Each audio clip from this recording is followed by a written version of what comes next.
Welcome to McPlum, simple solutions served daily. In this video, I will explain how to remove Ford F250 headlights. First, gather your tools, including a ratchet and the correct size sockets. Always make sure your truck's engine is off and cool to the touch before you begin any work. Take a moment to identify all the visible retaining bolts or clips that secure the headlight assembly in place. This initial preparation saves time and prevents frustration later on. Now, it's time to disconnect the electrical components. Gently but firmly pull the electrical connector straight off the back of the headlight bulb. Next, use your ratchet and socket to remove any bolts or screws you identified in the previous step. Work slowly and carefully to avoid stripping the bolt heads or breaking any plastic tabs.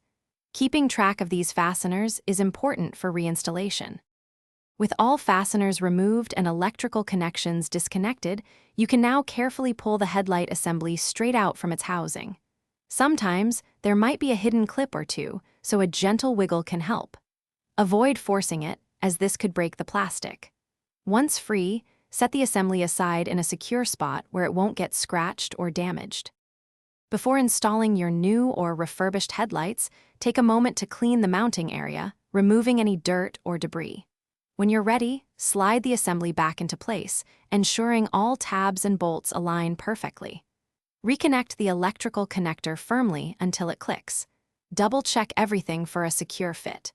And hey, if you're looking for ways to simplify your daily routine, check out the description below for a link to those leak-proof containers and other great deals. Thanks for watching. Stay juicy and subscribe.